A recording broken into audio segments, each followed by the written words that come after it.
if you want to kill a mouse earlier, you give them a high saturated fat diet, right? Right. And so, yeah, I think there's a lot of confusion out there right now. I mean, on the one hand, you have people like Colin Campbell, even, Joel Kahn and the others who are, cautioning people against their saturated fat intake and, indicating that the studies seem to point to a higher incidence of cardiovascular disease with the intake of these things. And then on the other side of the fence, you have a whole group of people and some emerging excitement about this notion that everything you ever heard about saturated fat is wrong, that you should be putting butter in your coffee and you should be in ketosis and pricking your finger and, like taking exogenous ketones. So where do you come down on the ketogenic diet? Where do you come down on this kind of dissension amongst health professionals about this subject? Yeah, I call it the 0.5 pillar strategies, right? So you come up with a couple of studies showing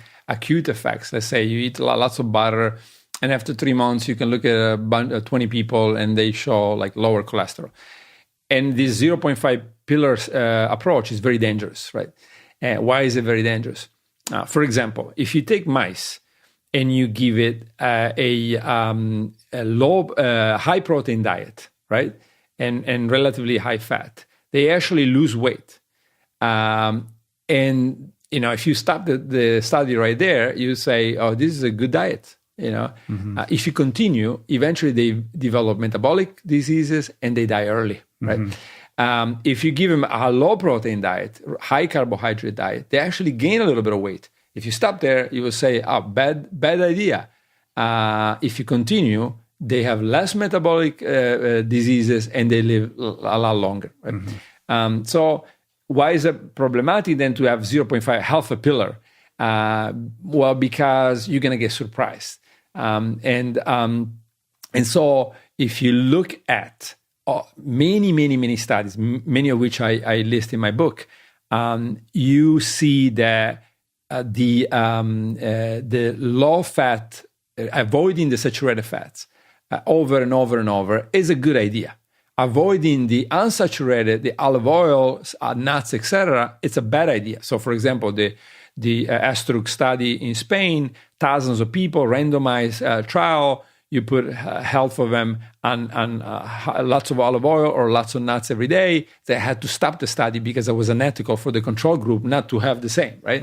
But if you look at Esselstyn work and you look at the Dean Ornish, and not just them, but lots of data, you see that having high saturated fat diet is associated with a lot of cardiovascular problems. Now, if you go around the world, you look at the centenarian pillar, none of them have high saturated fat. Not the Okinawas, not the Loma Linda, not the Sardinians, not the Calabrians, not the Costa Ricans, and not the people in Greece, in Icaria.